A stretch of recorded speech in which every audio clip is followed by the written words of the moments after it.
I just kept telling him, I'm going to help you, Bucky. You're going to be okay. Janet Talbot lives on a ranch in rural Alberta, Canada, miles from the nearest town, but she's far from all alone. A host of animals, both domestic and wild, live on her property, and she knows that being a good neighbor means looking out for them too. Recently, Talbot went above and beyond to do just that. A few weeks ago, Talbot was on her deck enjoying the sight of a squirrel having a snack in one of her open bird feeders. Several local squirrels frequent the spot, and Talbot is happy to have them, but then she noticed there was something unusual about this particular visitor. I could see that there was something on the side of his face, Talbot told the dodo. I got closer and thought, oh my gosh, that's a massive tooth growing out of his mouth.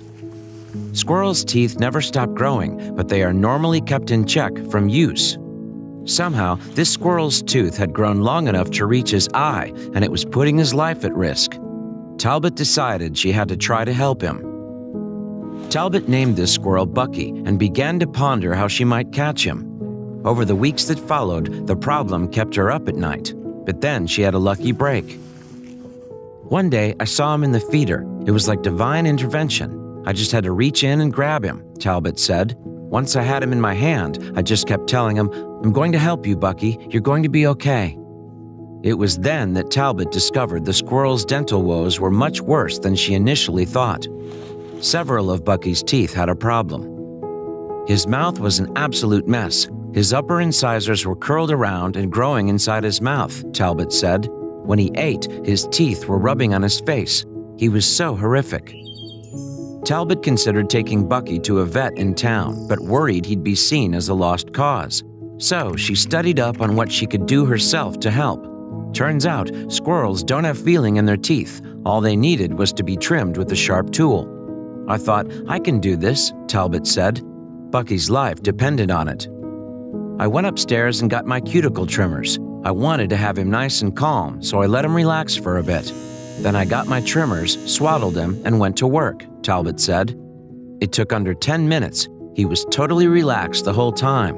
It was kind of serious dentistry, but he was such a good patient. And just like that, Bucky was back to normal, and he looked quite relieved. Fortunately, aside from the tooth problem, he appeared to be in good shape. This whole experience was no doubt a bit perplexing for Bucky. He is, after all, a wild squirrel, and trips to the dentist aren't something most folks look forward to. But before long, he seemed to realize it was all worthwhile. I took him outside, and he ran to a branch and started rubbing his little cheeks, Talbot said.